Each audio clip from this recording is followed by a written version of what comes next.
Você provavelmente conhece essas duas pessoas. Uma das mentes mais brilhantes e referência nesse país no que é saber e como a educação e a informação transforma. O outro, um artista amante da arte. E os dois juntos formam, para muitos, um casal peculiar. Para a gente, a expressão de que amar vale a pena. Para vocês, Leandro Carnal e Vitor Fadot. Para mim, meu pai e meu padrasto. Eu quero começar. A gente tem o mundo inteiro tentando nos definir. Então hoje eu quero que vocês se definam. Quem é Leandro Carnal e quem é Vitor Fadot? Complicado, não? Porque a tendência é, psicanaliticamente, se ver através dos outros. Né? Eu sou uma camada profissional, professor, doutor, historiador.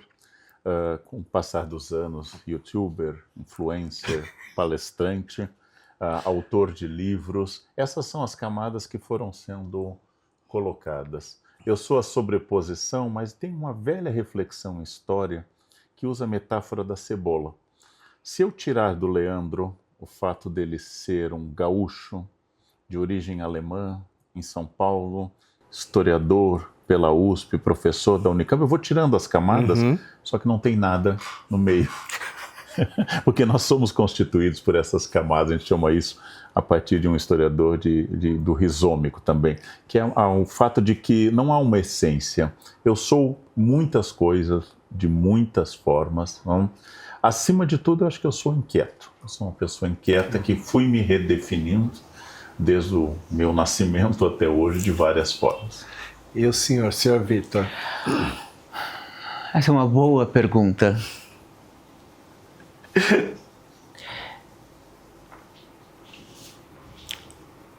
Eu me defino como transformação. É por isso que eu gosto tanto da borboleta. E eu assim, diferentemente do Leandro, eu sou mais platônico. Então eu acredito em essência. E acredito que existe uma essência que vem de algum lugar e que conecta todos nós na descoberta que é a vida. E essa vida é um repleto transformar-se. Para mim, eu sou transformação. Eu acho que é a primeira vez que eu ouço alguém se definir como transformação. Muito, muito, muito, muito interessante. Antes de falar dos dois como um só, vamos falar dos dois separadamente. Leandro, de onde surge, ou se é desde sempre, o amor pelo saber, pela educação, pela informação? Quando você, o Vitor, ou eu temos que avaliar a vida de um ponto, a gente se volta para trás e assume o tom de um profeta pretérito, não? Um profeta voltado para o passado. E aí você vai encontrar no passado os pontos que explicam hoje. Tem muitas coisas em mim que não deram certo, que não progrediram. Eu vou ressaltar aquilo que leva a este ponto. É por isso que em história a gente recusa a palavra causa, causas da Primeira Guerra. Porque para falar de causas da Primeira Guerra, vou ter que ignorar tudo que não levaria à guerra. Entendi. Você teve na sua vida, Ícaro, dezenas de possibilidades profissionais e pessoais que ficaram para trás. Sim. Você é, como eu, e provavelmente como todo mundo que nos acompanha, muito mais um acidente de percurso do que uma busca. Porque eu estou em bancas, por exemplo, uma banca de professor, eles fazem um memorial. Então, um professor para a história da Grécia. E ele diz, quando eu tinha 5 anos, caiu um livro grego na minha cabeça e eu senti que dali que eu seria um historiador da Grécia. Isso é uma construção posterior. Eu tenho um pai que era professor de latim, de inglês e advogado. Então, tinha uma biblioteca em casa. Eu pertenço a um lugar onde havia uma vida cultural até superior ao tamanho da cidade, graças a uma série de fatores. É isso que explica. Se fosse o pai todos os meus irmãos teriam seguido o mesmo caminho. Minha irmã é professora, meu irmão também é mestre em psicologia, mas nenhum buscou este caminho, por exemplo, da pesquisa universitária sistemática ou de lançamento de livros. Eu acho que tem uma projeção. Eu me projetei nos meus professores do Colégio São José, nas minhas professoras, no meu pai. Eu me projetei nessa descoberta do mundo via livros, que eu chamo do bolor do Visconde Sabugosa, a personagem do Monteiro Lobato, que tem um bolor que é o saber dele. Provavelmente isso nasce de feridas narcísicas, nasce do fato de que ao invés de estar correndo na rua, eu queria estar lendo. Então, eu ia fazer essa pergunta, você era uma criança mais de casa? Brincava muito, mas era muito voltado a isto. E ao método, inclusive a música deu. É um método de concentração e foco, que hoje eu perdi muito graças ao celular. Eu sou uma pessoa tentando recuperar o foco que eu já tive graças ao piano. Eu preciso recuperá-lo. Então, eu vou voltar para o passado e pensar o que me trouxe a isso. Acidente, vaidade, projeção, ferida narcísica, o espinho na carne, como diria Paulo. Ferida narcísica, como diria Freud. O que me levou a ser alguém voltado aos textos e aos livros. E a ver nisso um valor enorme. Uma pequena cena infantil. Lendo uma enciclopédia da biblioteca do escritório do meu pai, eu descobri imagens das 7 maravilhas do mundo antigo. Eu fui acordar meu irmão num domingo de manhã para mostrar a ele que eu tinha descoberto as 7 maravilhas do mundo antigo. E meu irmão ficou com uma raiva imensa. Ele não considerou um bom motivo para ser acordado domingo de manhã. O mesmo irmão com o mesmo pai na mesma casa. Isto mostra como tem o aleatório. Agora, a gente, quando para fazer a resposta à sua pergunta, qualquer um que nos acompanha vai dizer isto. As coisas não são, elas são em diálogo com o presente. Então não tem fato histórico. Tem o fato histórico dialogando com o presente. Você vai buscar um sentido naquele instante. O que era a pandemia em 2019, quando vieram as primeiras notícias da China de um novo tipo de gripe? O que era em 2020, quando a gente começou a ver a Itália parada com gente morrendo? O que era quando chegou ao Brasil? E o que era 2 anos depois, já com vacinas? Em cada momento, a pandemia foi se tornando uma coisa diferente. Os fatos vão sendo transformados. Para uma criança, chover no dia que ela faria um piquenique é um desastre similar ao dilúvio de Noé. Porque para ela é o fim de um mundo. É o fim de um mundo, mas depois ela vai ver que nem tanto. E para você, o seu amor à música, de onde vem? O seu amor à arte, que para quem acompanha, explicando os quadros, explicando tudo. Eu acompanho, só chuto aqui, vendo as explicações, mas a música em especial, que é uma das coisas das suas paixões que você sempre faz questão de dizer. Como nasce? Nasce através do meu pai, que sempre gostou muito de cantar e cantava na igreja evangélica. E com o tempo eu comecei a cantar junto com ele e depois comecei a cantar sozinho. Também fiquei, quando muito criança ainda, enlouquecido pelo Ruge. E daí que veio essa vontade de ser um superstar.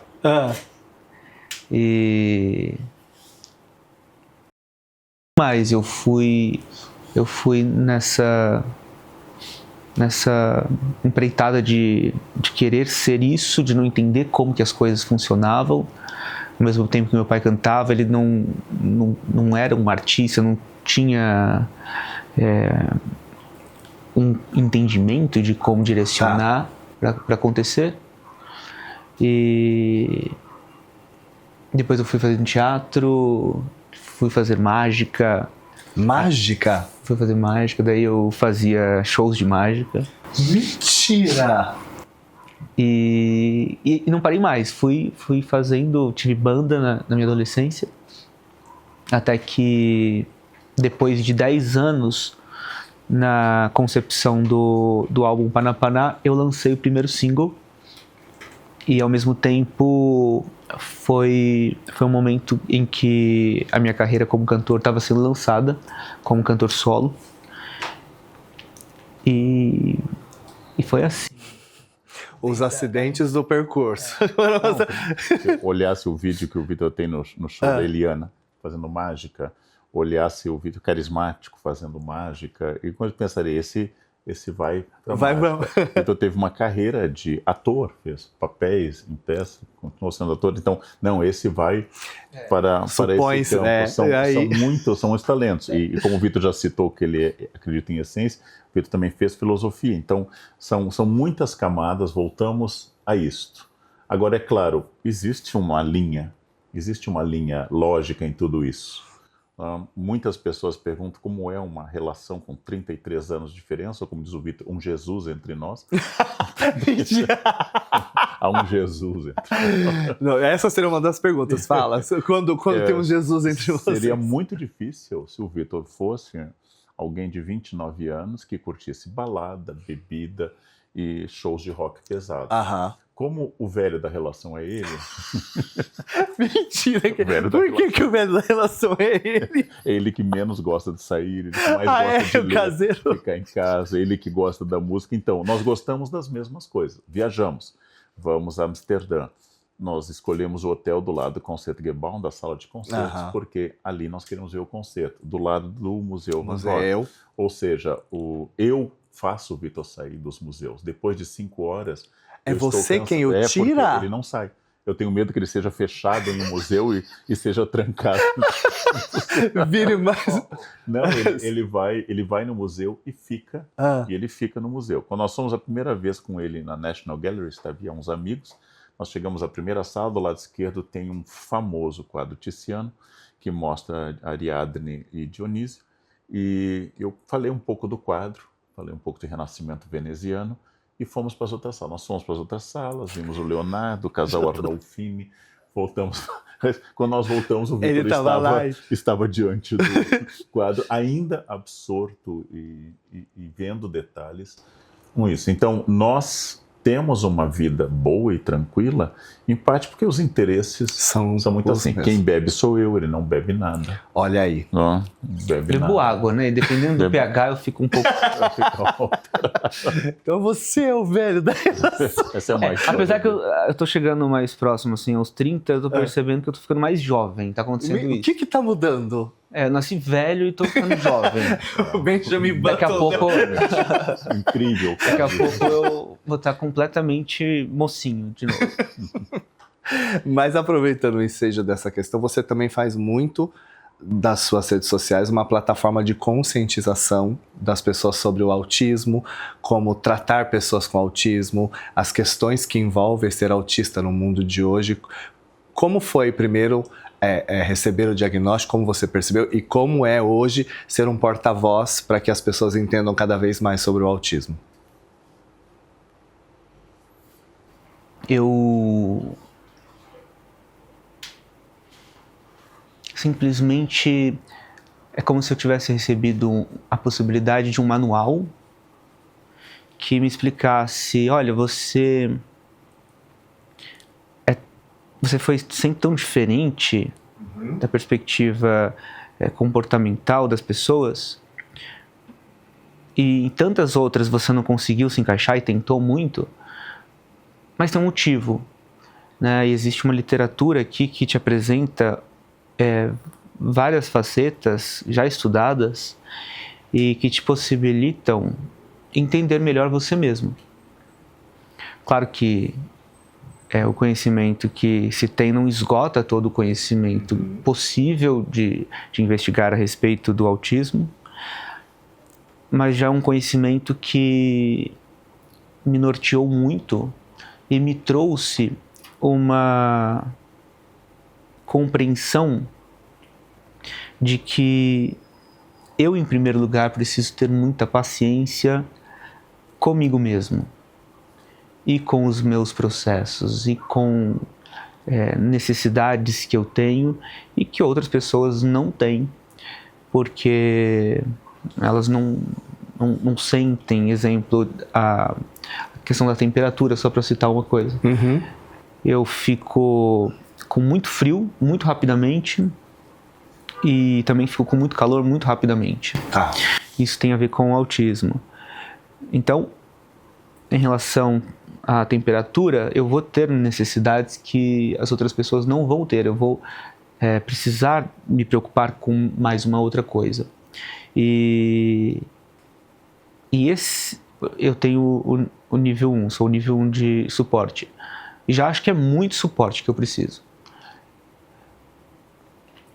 E aí eu fico pensando, nossa, dá para eu viver assim com as pessoas, socializar, sendo que eu tenho que pensar sempre em tantas coisas? O transtorno ele já parte daí, né?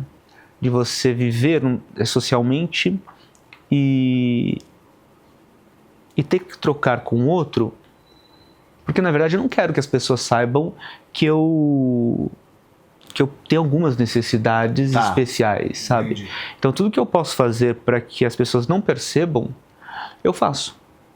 Só que são muitas demandas e eu tenho que lidar com essas demandas.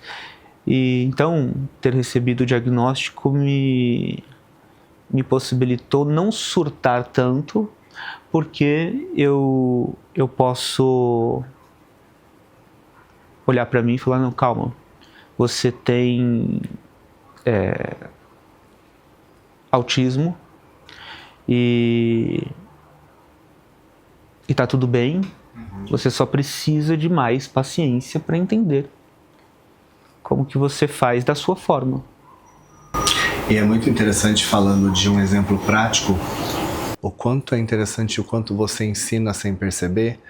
Eu acho que foi a primeira vez na minha vida, porque a gente conversou, acho que semana passada, pelo WhatsApp, e aí você falou, amigo, eu não consigo falar por telefone, por áudio, porque hoje eu estou não verbal, me perdoa, me manda só escrito. E eu falei, eu nunca tinha recebido nada parecido. E aí quando você fala, e é muito bonito você falar isso, porque é a prova prática, você está literalmente não só aprendendo, como através dessa vivência ensinando as pessoas, porque eu nunca tinha parado para receber, nunca recebi e falava, gente, como é ser um dia falar assim, hoje eu não consigo falar, eu tô não verbal, e eu preciso ter paciência por não estar não verbal, e as pessoas precisam ter paciência e compreensão que eu não estou não verbal.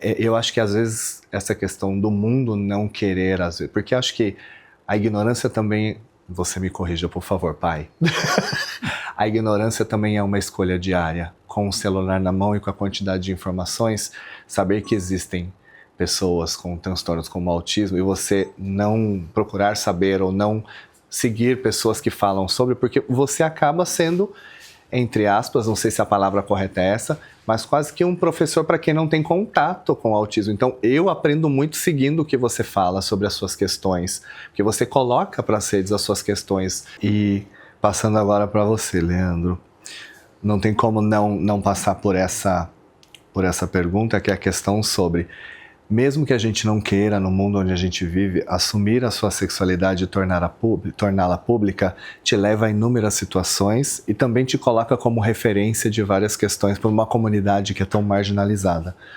Esse processo, até hoje, estar assumido, como foi para você? Ou foi tranquilo, ou mais um acidente de percurso, das coisas foram vindo, tinha um momento ou não tinha um momento? Como foi isso para você? Quando eu cheguei a São Paulo em 1987, havia uma boate, creio que na Consolação gay, chamada Rave.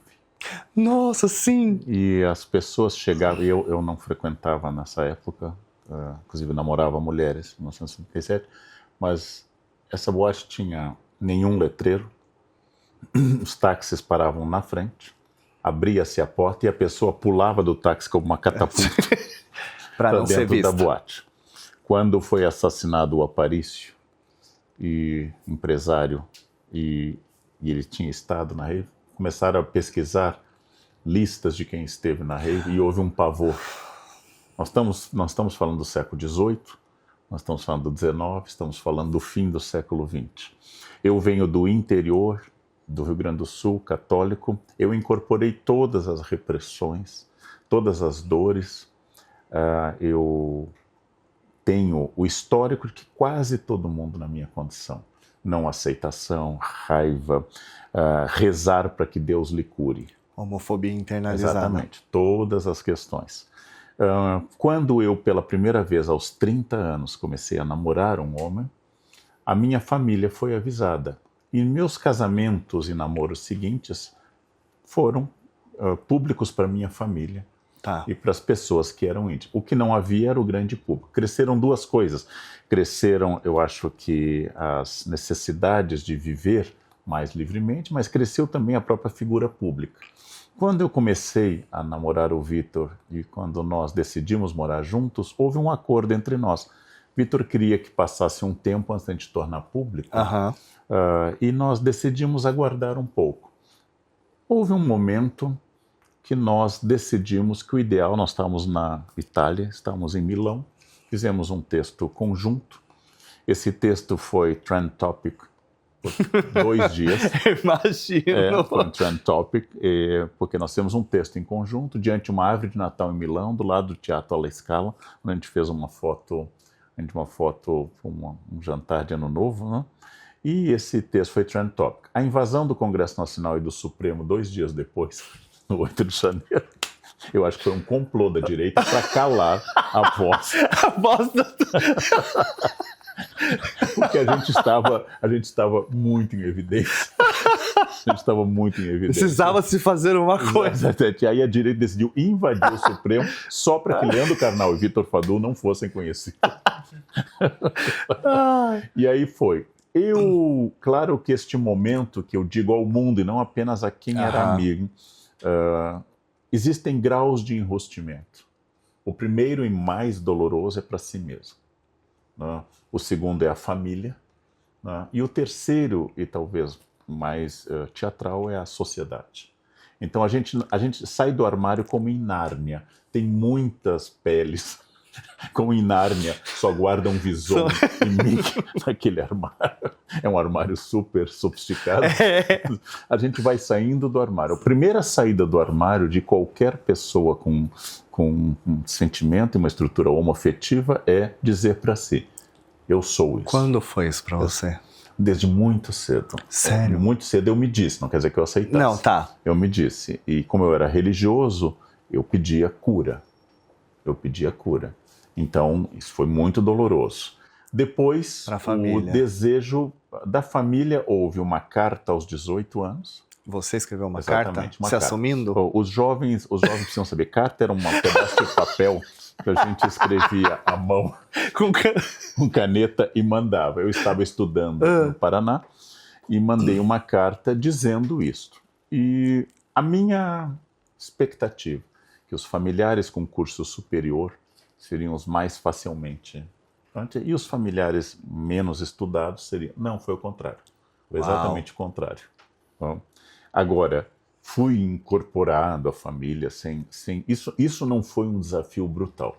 Depois disso, eu namorei mulheres bastante tempo. E quando eu finalmente... Agora eu tinha um objeto concreto, um namorado, e aí é um outro processo. Aí você assume para você assume para a família, depois você assume para os porteiros. Os porteiros, sempre os porteiros do prédio são conhecedores dos segredos. O livro O Segredo é sobre os porteiros.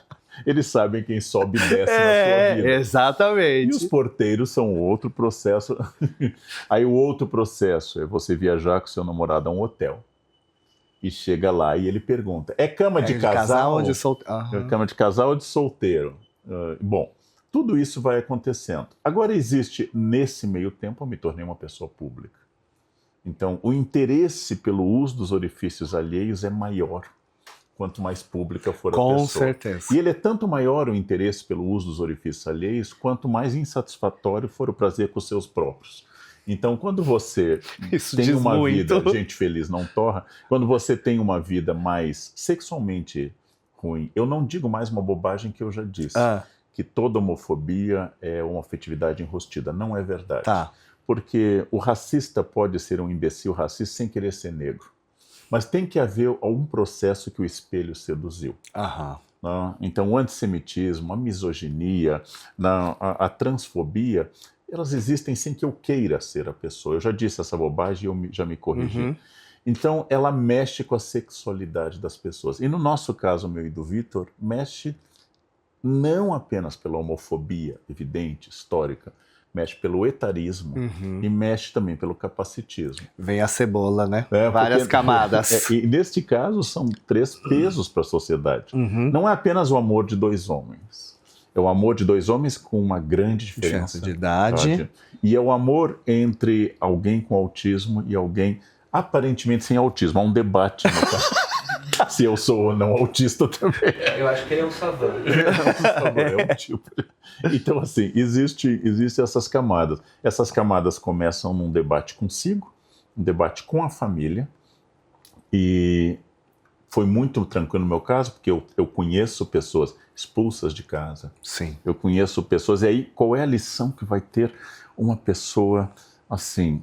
Se a minha mãe e o meu pai, que mais me amam, me expulsaram por causa de uma questão que é minha, imagina o mundo. Isso vai produzir um embate muito grande. Não foi meu caso. E aí tem uma questão que talvez seja de classe. Uma coisa é você ser gay na universidade, na área de humanas, de classe média branco. Este é um lugar de fala muito específico, porque antes de tudo isso existem questões sociais. Claro. Outra coisa é estar na periferia, num ambiente onde... Então, é completamente diferente. Os círculos que eu frequento, Sala São Paulo, exposições, USP, Unicamp, é quase elegante ser gay. Ser gay, né? Ser gay tem uma certa... Mas, assim, não é verdade no transporte público, não é verdade em alguns lugares. Aquela que a homofobia, ela é transsocial também. Ela existe em todas as classes sociais e todas as religiões. Mas há religiões que têm um acolhimento maior, por exemplo, afro-brasileira. Sim. Evidentemente o acolhimento é maior. Há aquelas que têm uma posição oficial de tolerância, como o kardecismo, por exemplo, e há aquelas que dizem tudo bem. E as legal. que demonizam também. As que demonizam. Todas essas questões estão sobrepostas. E é muito difícil. Não é só difícil para a sociedade, é difícil para nós também.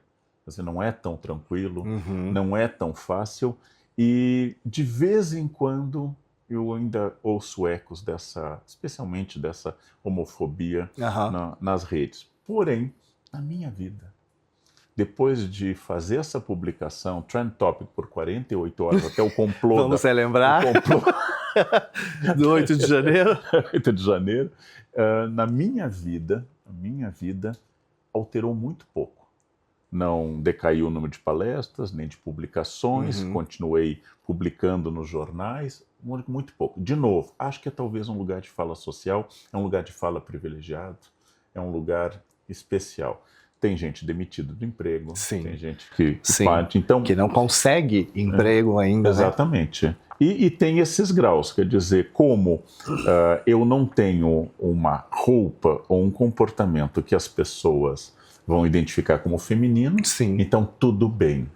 Tudo passável bem. da masculinidade, você sofre outra coisa. Agora, eu adorei um humorista de stand-up, não me lembro do nome, muito simpático, que pegou 2 dias depois de eu ter feito a publicação com o Vitor, ele disse assim: Leandro Carnal se assumiu gay.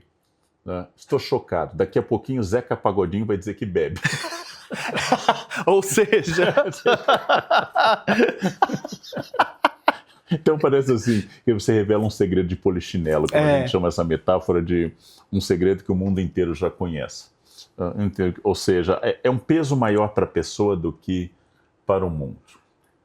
No fim das contas, quando você fecha a porta, você continua sendo você, e se o mundo lhe ama ou lhe odeia, isto é relevante. Mas, de novo, eu tenho um lugar privilegiado. Mas, antes de passar para o Vitor, quando, após se tornar público, você começou a, por exemplo, receber mensagens opostas a essa questão de homofobia, de, por exemplo, homens, às vezes, até mais velhos, que nunca tiveram coragem de se assumir, e ao ver você assumir, você falou assim, poxa, é possível, eu vou me assumir. Dominantemente eu recebo mensagens afetivas. Dominantemente. Eu recebo muito carinho por qualquer fonte, de qualquer jeito. Ao vivo eu nunca recebi nenhum, nunca fui atacado ao vivo. Hostilizado. Mas protegido pelo anonimato das redes, eu já tive pessoas que escrevem. Tá? Então, às vezes eu respondo, a pessoa me diz, eu sou contra o casamento gay. Eu disse, então, eu já vi, não case quando pedirem. Quando pedirem, não case. Ou nós recebemos aqui em casa, por exemplo, o presidente do Supremo, o ministro Barroso, se tornou nosso amigo. Eu não receberia o Barroso. Então, quando ele tentar ir à sua casa, fala, não fecha entra. a porta, diga ao porteiro, aqui não sobe o presidente do Supremo. É simples. Mas este zelo pelo outro, ele é uma vocação muito forte. Um autor medieval, Chaucer, ao fazer os contos de Canterbury, faz o famoso Conto da Mulher de Bath, e ele diz que a vontade de mandar na vida dos outros é o principal impulso das pessoas, que é um campo bom, né? Um campo bom. Eu não sou muito feliz, mas se eu puder mudar a sua maneira de se vestir... Talvez não seja um desespero por não ter coragem de olhar no espelho de si mesmo e ver como está a vida, então é mais fácil fazer você. Então, eu acho que a gente busca pontos de vaidade no mundo, né? Então, por exemplo, se eu sou heterossexual, estou casado, tenho uma vida regular com a minha esposa, por que é que o vizinho do apartamento de cima ser gay vai atrapalhar a minha vida, né? Quer dizer, em que momento, como eu sempre digo, eu, Leandro, não gosto de coentro. Logo, eu não como coentro. Mas eu sou feliz com as pessoas que comem, porque elas eliminam essa erva do mundo. E eu recomendo que elas comam pela raiz. Por favor, comam pela raiz, para que a erva não cresça. Agora, substitua coentro por sexualidade. Por que que eu não comendo uma coisa me irrita que alguém coma? Não é mesmo? Eu tenho um amigo muito conservador que eu já me encontrei várias vezes, e um dia ele disse, Leandro, 2 milhões de gays na Paulista. Eu disse, você não é bonito. Você é hétero, você não é bonito. Mais gays no mundo aumenta a sua chance matemática. Opa, agradeça! Agradeça, porque é gente que se cuida, que vai à academia, gente perfumada. Você não é bonito. Ele além de conservador, é um ogro. Assim, pessoalmente... Assim, se a Paulista tiver 6 milhões de gays, se ajoelhe, invoque seu Deus e agradeça, porque, enfim, por matemática, as mulheres vão se inclinar a você por falta de opções. Elas vão ser Evas, ou é Adão ou nada. Então, assim, é muito difícil lidar, porque sexualidade é a grande trama das dores humanas, né? E felicidade incomoda entre héteros e entre gays, porque os gays não são superiores moralmente. Tem todos os defeitos do mundo. Exatamente. Existem também no mundo gay, né? E alguns muito fortes. A irritação com a felicidade alheia, ela é muito problemática. Foto de gente feliz é muito problemática. Talvez que tudo seja um espelho hoje em dia, né? Tudo é um espelho que colabora comigo, porque nós não nos comunicamos, né? Se eu lhe disser, Ícaro, eu, Leandro, sou de Aquário, o que você vai responder? O seu signo, né? Eu sou de Escorpião. Pois é. Então, você não pergunta Aquário, interessante, ar. Não, eu sou de Escorpião. Porque já vai para você, meu né? ascendente é Aquário, você vai responder qual é o seu ascendente. Então, nós estamos buscando sempre isso, das pessoas que se encontram e fazem esse diálogo fechado sobre si.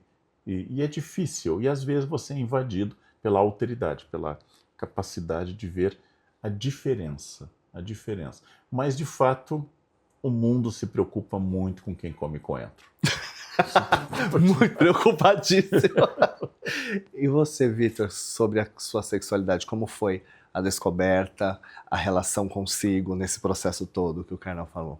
Cedo eu fui comer na casa dos pais dele, cedo a minha família o conheceu. Isto nunca foi uma questão. Agora, de fato... Agora, publicamente, é uma coisa realmente em relação a toda essa... Inclusive o que ele acabou de narrar anteriormente. E aí eu admirei muito o Leandro por isso e acho que ele passou por uma grande transformação interna para conseguir... E deu sim voz para muitas outras pessoas. E você também continua dando voz para quem é autista ou que tenha outros transtornos e que também se entende LGBTQIA+, você recebe esse tipo de mensagem também? Também. Porque, aliás, como foi para você sobre a sua sexualidade, com se descobrir, se entender gay? Sempre muito confuso, para ser muito sincero. Porque eu tenho a impressão que eu não tenho exatamente um padrão, assim, que eu goste. Claro que eu tenho determinadas inclinações, mas eu já me vi na possibilidade de estar interessado por pessoas dos mais diferentes padrões possíveis. Uhum. Então isso é um pouco confuso para mim, de alguma forma, mas não é um problema. Uma questão. Não. Acho que isso que talvez seja o mais geracional, e é um bom exemplo geracional. A minha geração havia gays e havia héteros. E os gays se dividiam em ativos e passivos. Exato. E eram dois partidos separados e opostos.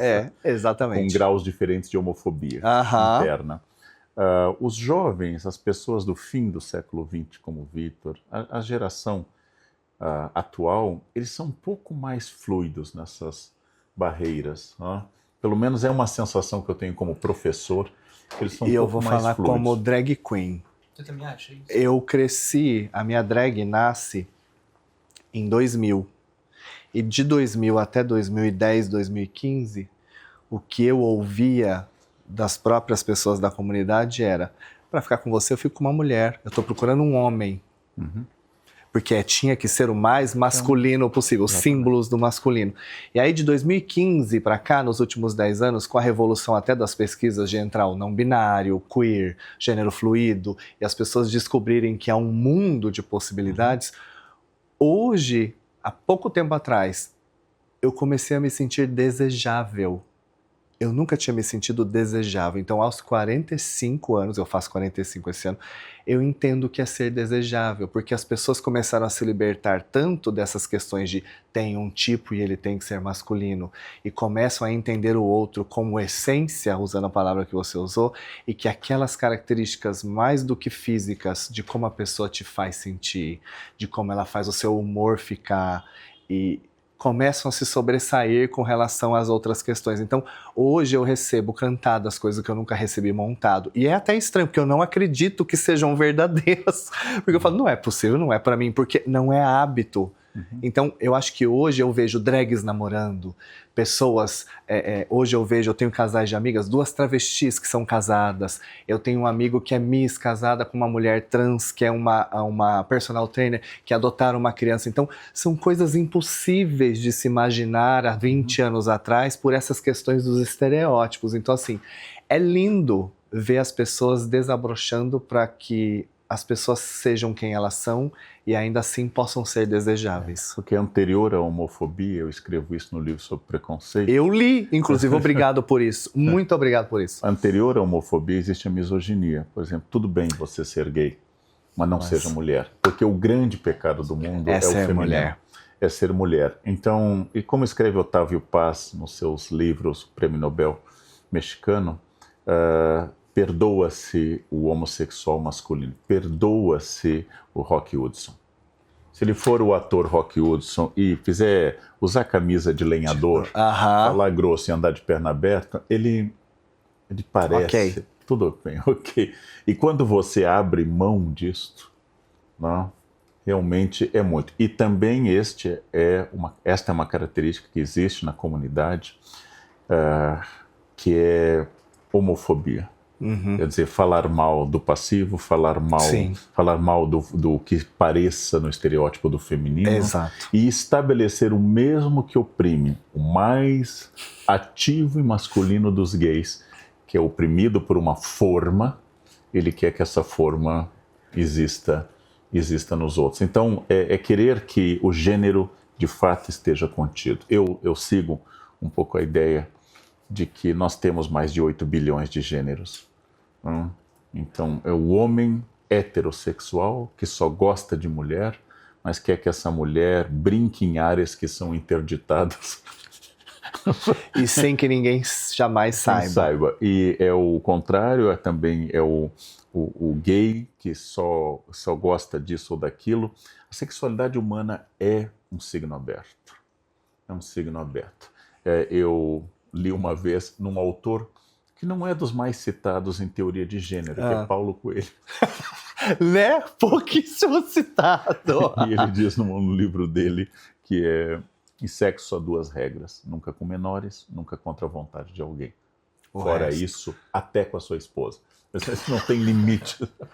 A gente está longe de entender que o corpo é um parque de diversões a ser explorado até o fim, né? Uhum. E não é um parque da Disney. Não é preciso ser feliz na entrada. Não precisa esperar em fila. Pode ser um parquinho de cidade média. Com o chapéu mexicano. Tá tudo bem. Com aquela montanha-russa do tijolo, segurando pro tijolo. Do amor que você cai no chão, quebra. Pode ser um parquinho assim. O Gutierrez, que é um autor cubano que eu gosto muito, escreve um livro que eu adoro, Trilogia Suja de Havana. Ele diz: por que as pessoas têm tanto sexo em Cuba? Porque quase todo mundo é pobre e o sexo é gratuito. É isso. É o acessível. Acessível. E é de fato uma coisa, uma grande estruturação. Se não, como explicar tantos homens de meia idade ou idosos legislando juridicamente ou teologicamente sobre o corpo da mulher?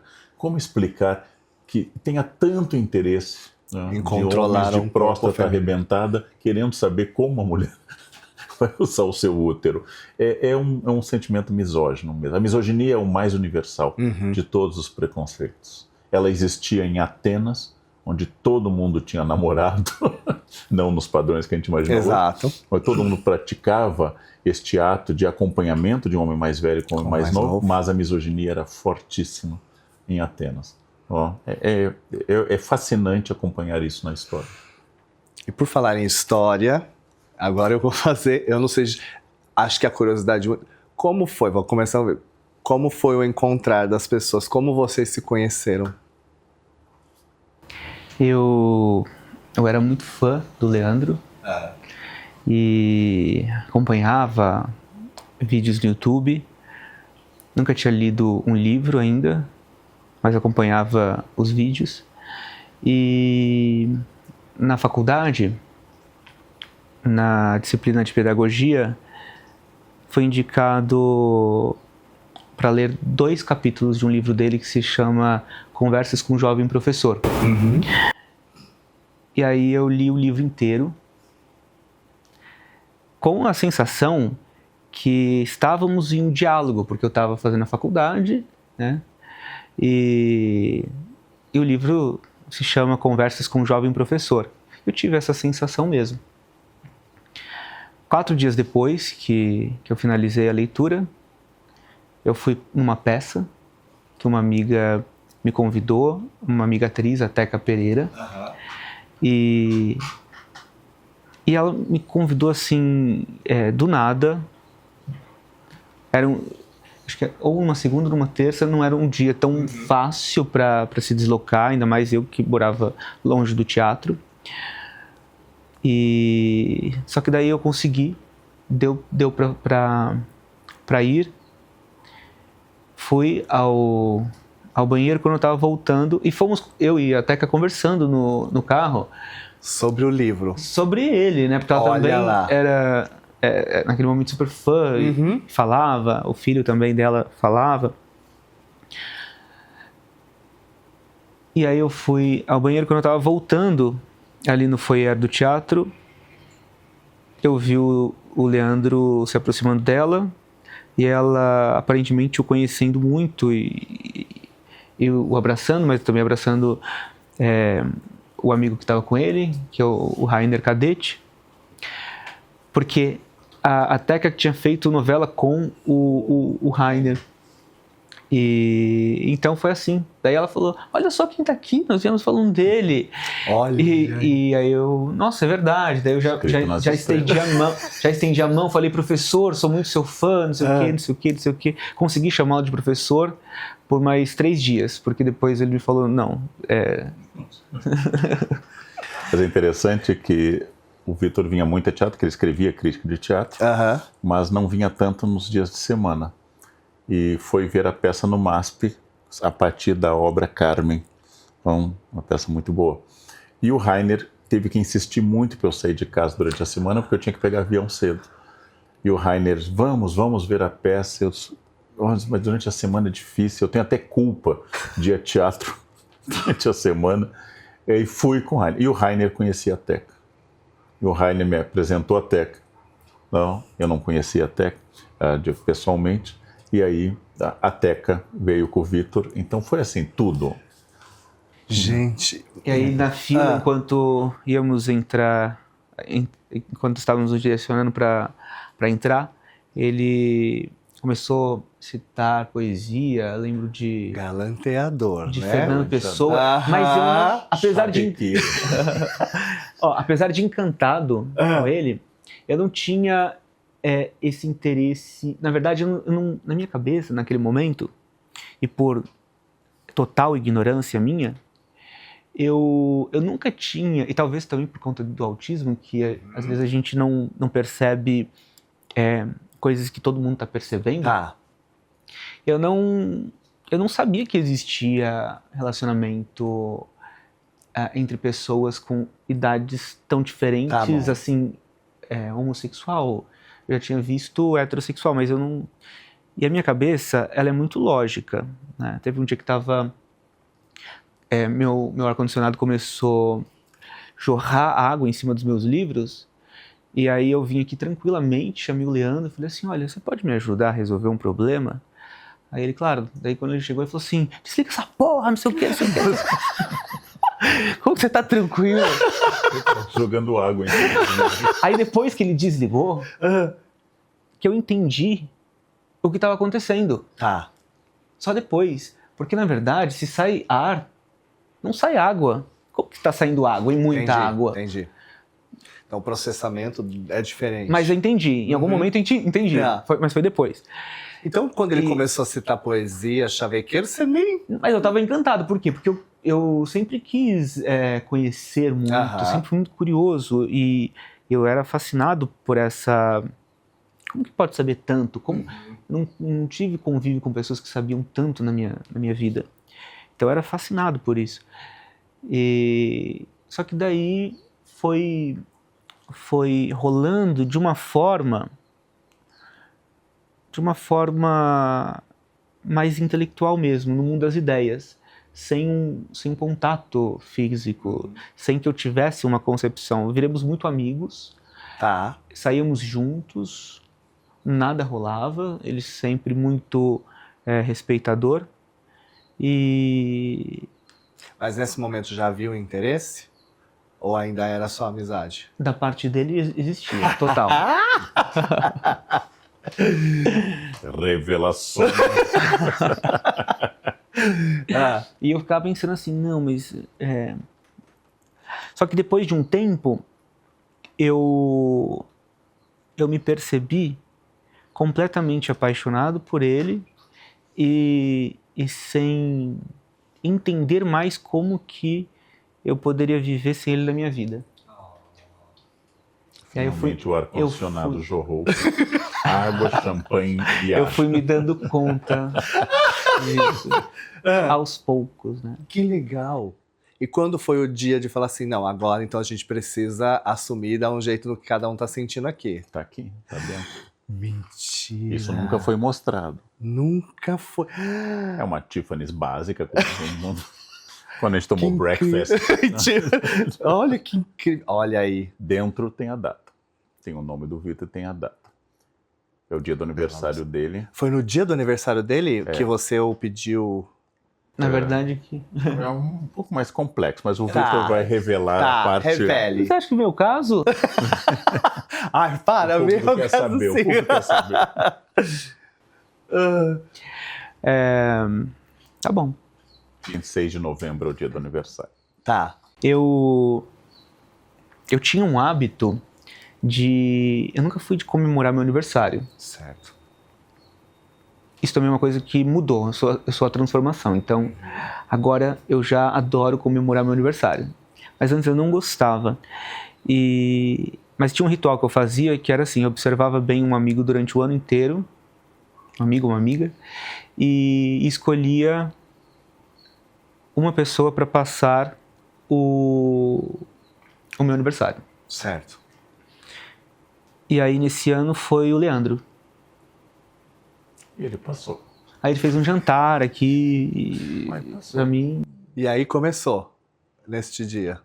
Nós consideramos essa data O início formal da relação. Foi a primeira vez que ele veio aqui, que não fosse para um sarau, porque eu o convidava para os saraus. Essa casa promove encontros de poesia, de música. Sim, eu sei, o senhor já me convidou, inclusive. E o Vitor ficou aqui até o amanhecer. Então, nós consideramos essa data do dia do aniversário dele, 26 de novembro de 2019, que está como início. O documento formal da união estável é posterior. Uhum. É posterior. Eu não recebi com o documento... Tá aqui, ó. Não, mas ele foi muito controlado, porque... Por quê? Porque eu joguei ele na cama e aí fui em cima dele. E fui bem próximo, assim. E aí ele me falou assim, nossa, como que eu sou controlado, né? Pelo menos até Até aquele momento foi o final do controle. Nunca contra a vontade de ninguém. Sempre muito respeitador. Isso. Olha lá. Mas essa data que está nas nossas alianças, com as iniciais dele e minha, cada uma, essa é a data oficial, o dia do aniversário dele. Eu tinha acabado de perder minha mãe e estava num processo de luto quando eu o encontrei. Perdi minha mãe em 2017, estava num processo de luto. E nesse período após a peça, Vitor veio aqui em casa, havia saraus, mas ele se ligou, eu ofereci ingresso para a Sala São Paulo, Vitor namorava uma menina, ofereci ingresso para a Sala São Paulo, e nós passamos a ter contatos culturais. Então, e aí eu fui para os Estados Unidos, né, nesse início. Foi para os Estados Unidos. E depois foi essa aproximação que resultou em 2019, no início, e depois formalmente com documento jurídico, cartório, e somos casados no papel. Muito que no bem. Papel. Eu adoro essa expressão. Exatamente, no papel. Uma pergunta para os dois. Qual a melhor coisa de estar casado com o Vitor? O Vitor reorientou o meu sistema de valores. Vou começar pelo mais antigo e básico profissional. Eu reflito sobre o que é aprender a partir das reflexões do Vitor sobre como ele aprende. Então, o Vitor me fez repensar ser professor, porque eu gosto de velocidade. Velocidade de fala, velocidade de compreensão, velocidade de tudo.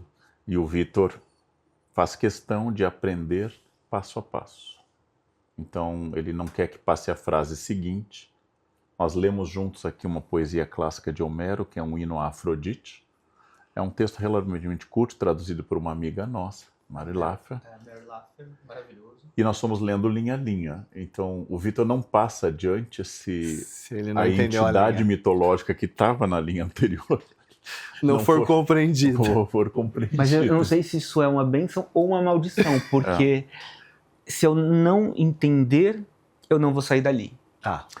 Eu acho que tanto o Vitor como eu, que já tivemos namoros, a gente aprende que cada relação tem sua gramática. E algumas relações a gramática é mais comum, fala-se a mesma língua.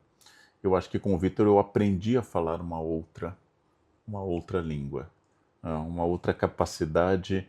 Nós vimos um filme juntos do Wim Wenders, que é o Dias Perfeitos, um filme que se passa no Japão, maravilhoso, recomendado pelo meu terapeuta. E a gente ficou refletindo sobre essa vida do bonsai.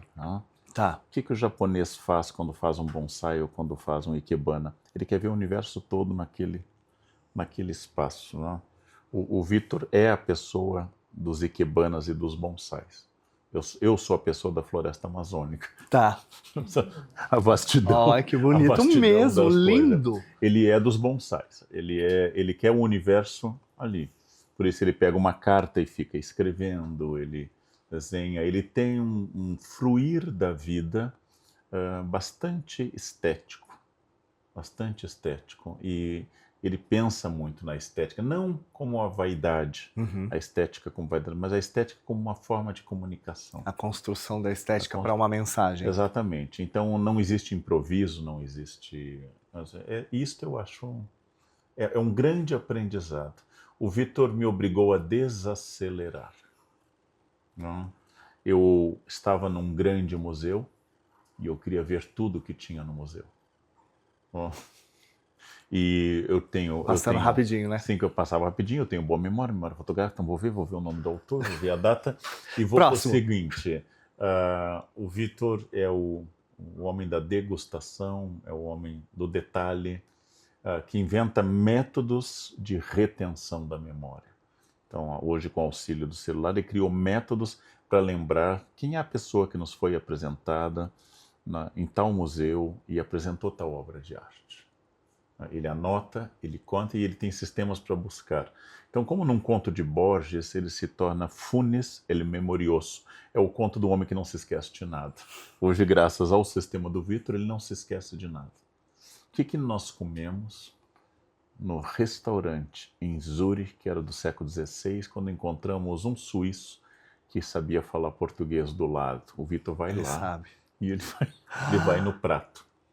É um pouco assustador no início, Acho mas... que não é tanto assim, né? É o livro da memória ali. Eu tenho boa memória. Mas ele... agora não tem como.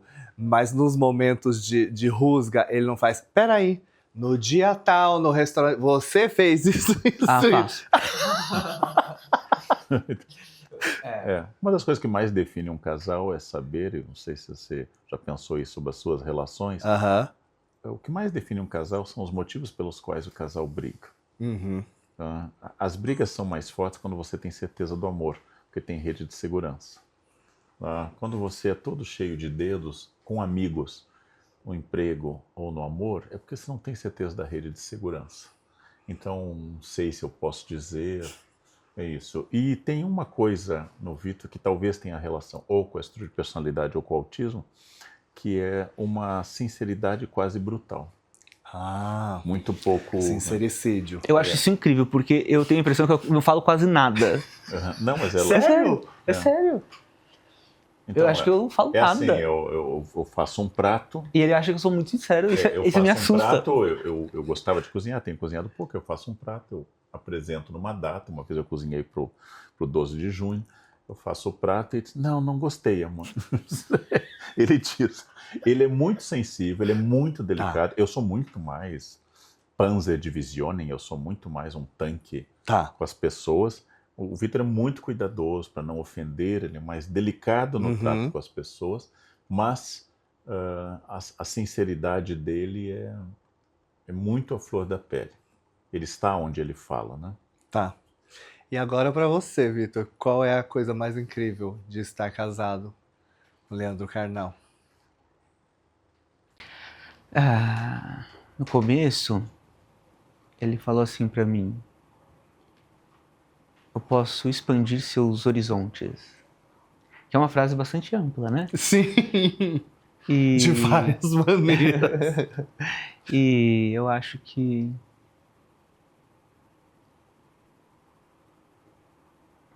exatamente isso. Ele me instiga muito, o fato dele ser como ele é me provoca muito, então eu não aprendo com o Leandro apenas o que há na enciclopédia que ele é. Eu entendo como que é ser essa enciclopédia sendo humano. Uau. E isso me fascina. Uau! O que tem por trás de tudo isso. Que é um privilégio muito particular meu, sim, né? E quais são as nuances, né? Ou seja, o que está por trás da persona pública e que é o motor que justifica ser como se é. Então, eu me sinto deliberadamente expandido. Que lindo, gente. Isso é o que me fascina. Uma das coisas. Dá pra perceber pelo olhar que você fez agora pra ele. Não tem como negar isso mesmo. E de um fascínio para uma coisa completamente diferente, porque eu não posso deixar de perguntar isso. No mundo que a gente vive, com a realidade que a gente está vivendo nos noticiários, no que a gente vê, no que a gente ouve e nas outras coisas. Qual a motivação para levantar da cama? E parafraseando a frase comum, que eu quero saber a sua opinião sobre. Quando a gente ouve o dito, a ignorância é uma bênção. Essa é uma ideia de um escritor anglo-saxão, ignorância is a blessing, mas o que faz o Vitor levantar da cama é que o Vitor é uma pessoa sistemática, de horários, de alarmes. E se está marcado para ele levantar, como ele levanta 1 hora depois de mim, às 5 da manhã, eu levanto às 4, ele levanta às 5 e ele segue o roteiro. O Vitor é de uma disciplina brutal. Uau! Então, quando ele decide que ele não vai mais comer doce, como ele decidiu, quando ele decide que ele não vai mais fazer tal coisa, ele segue. Ele segue isso. Determinado. Exatamente. Então, o que motiva o Vitor é a ordem interna, a capacidade, uma força de vontade férrea, pétrea, muito decisiva, muito menos transgressora que a minha. Eu decido que eu só vou beber vinho sábado e domingo, de repente no meio da semana eu estou abrindo uma garrafa. Se auto-sabotando.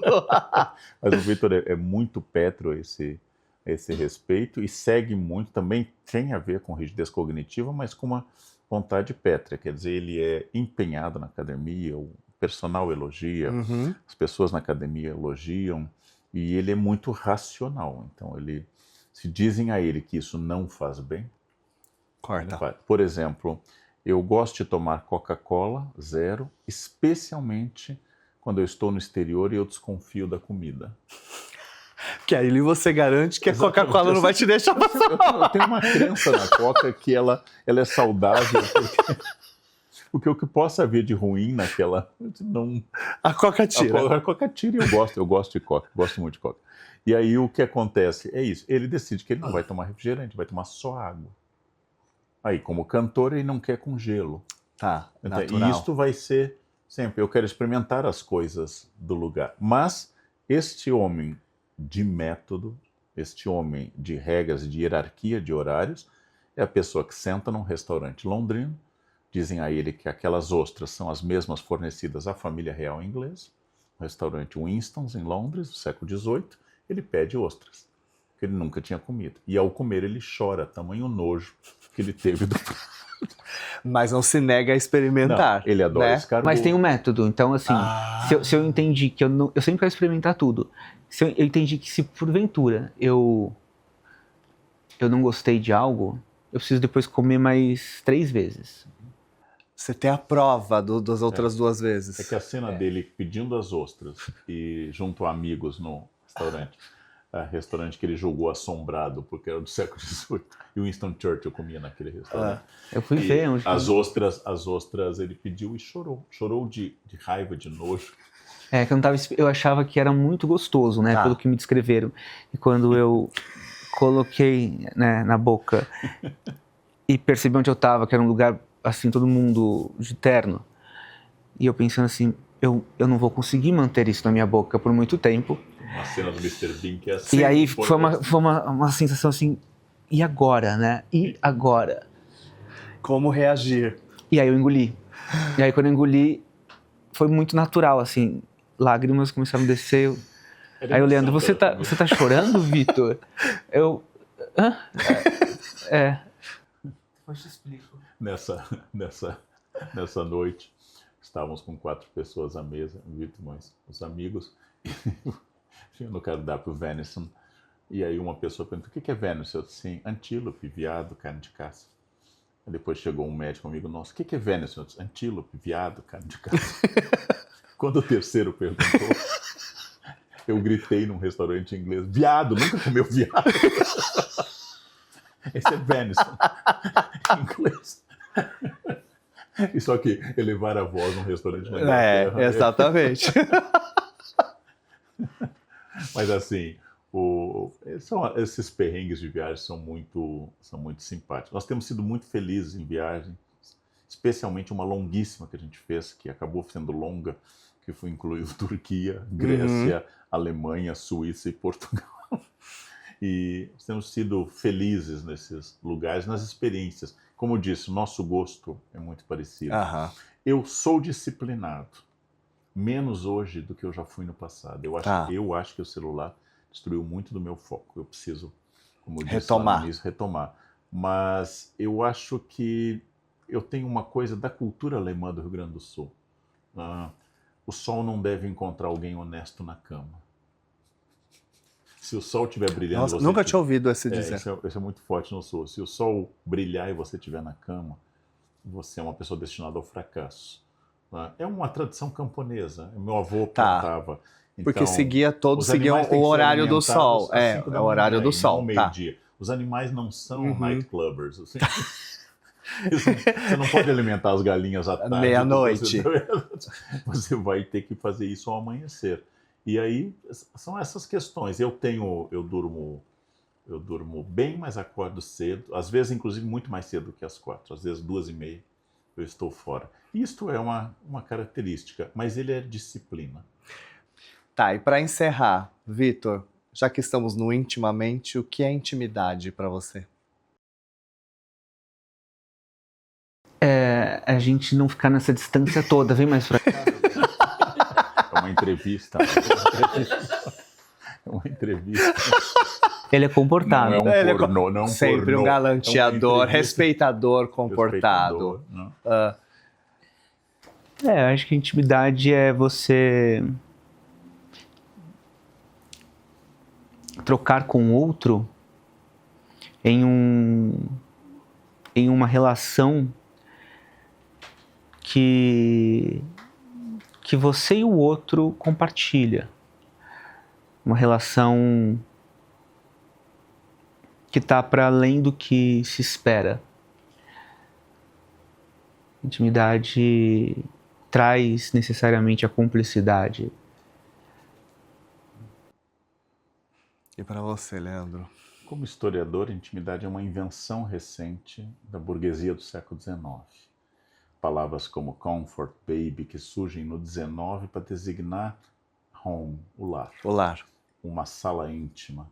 Ideias como roupa suja se lava em casa. Aquilo que era desconhecido na corte francesa.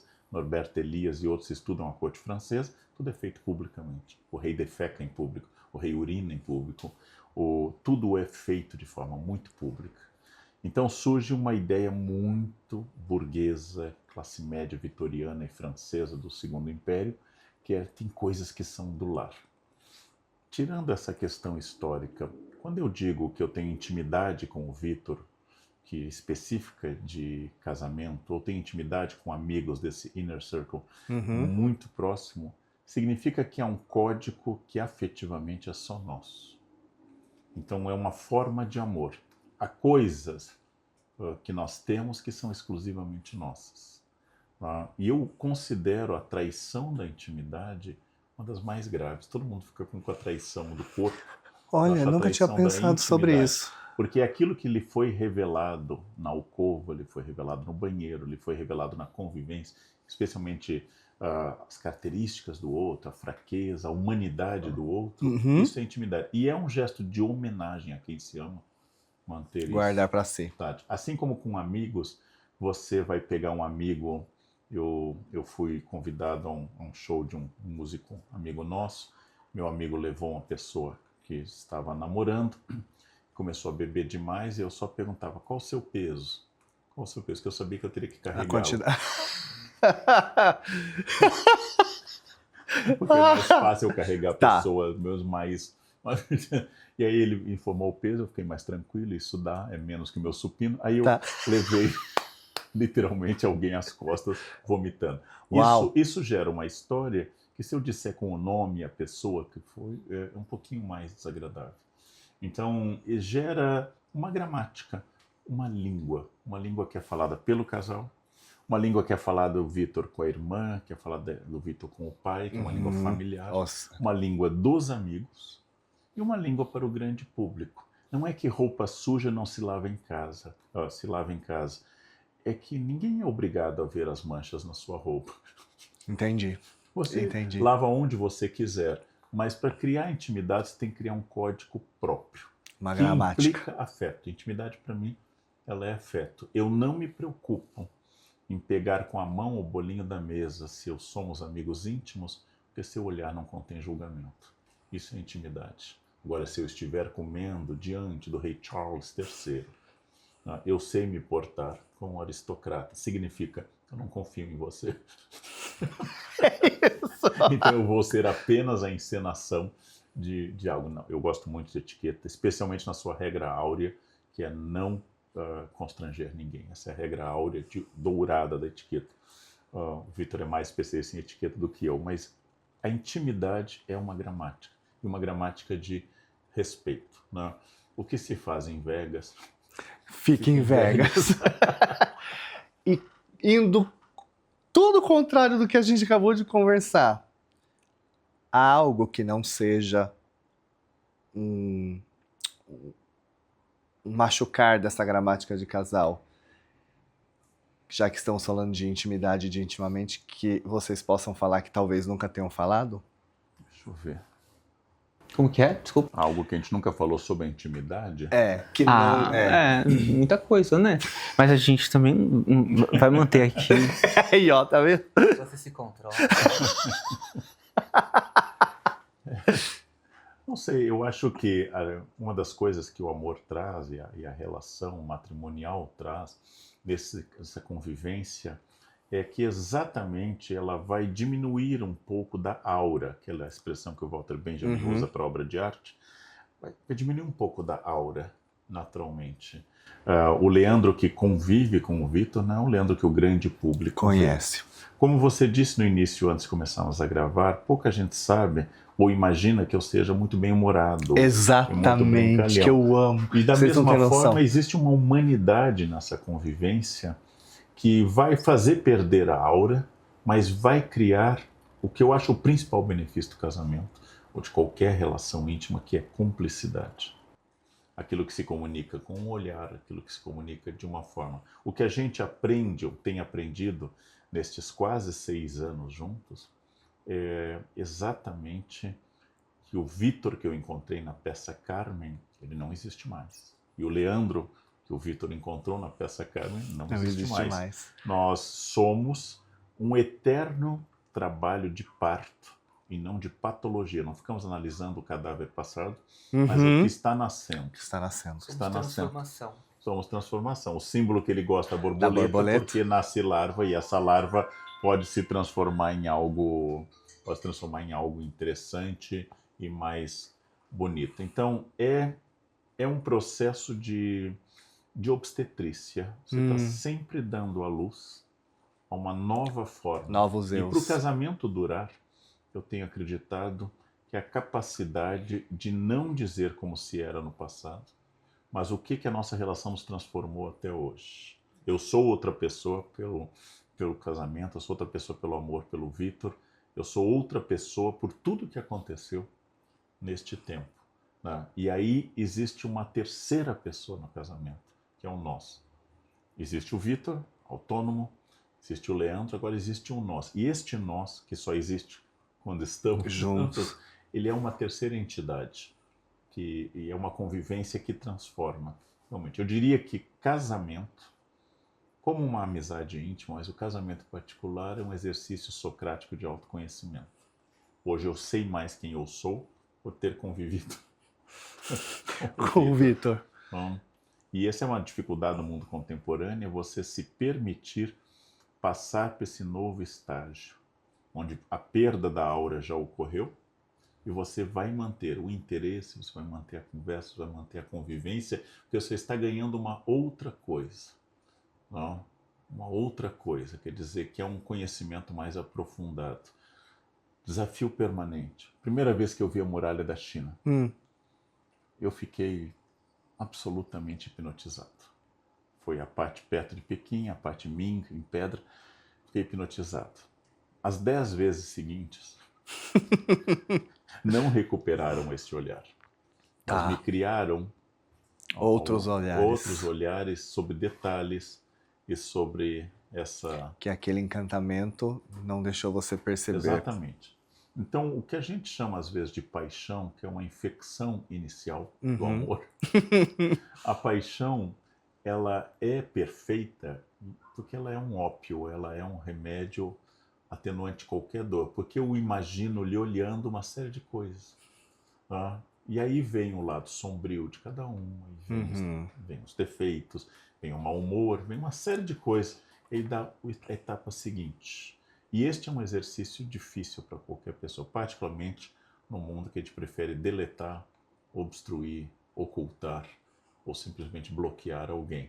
E no mundo real não tem a tecla bloquear. Não tem. E com essa frase de não ter, eu quero terminar agradecendo. Primeiro que eu já te disse outras vezes, mas você tem um impacto muito grande sobre a minha vontade do saber. Se é que essa frase pode ser usada da maneira mais saudável possível, que eu seja um pouquinho dessa sabedoria quando eu crescer. Eu quero te agradecer pelo que você faz, mesmo sem perceber, pelo que você significa, pelo que vocês dois juntos significam, vindo de um lugar onde o afeto e o amor sempre me foram muito tirados, ver vocês amando e falando sobre essas questões de uma maneira tão realista e ainda assim amorosa, conhecer pessoas assim que me fazem ter esperança de que amar vale a pena e é amar que vai curar todas as nossas feridas. Então, eu só tenho a agradecer, porque para mim isso não é uma entrevista. É um presente onde eu estive presente saboreando cada palavra que vocês falaram. Então, obrigado. Eu vou vir no sarau, sim. Aqueles que sentiam, mas eu vou vir no sarau, sim. E ó, desculpa, é uma honra, porque só eu posso falar, ele é meu pai. Ele já me autorizou. Os carecas aqui, o meu pai, eu falo que ele é meu pai. Na verdade, a brincadeira olha aqui, gente, ó, que eu falo que eu fui fruto de uma tórrida noite de amor entre Leandro Carnal e Monge Jacone nos anos 80. Os 3 carecas. Por isso que o Vitor é meu padrasto.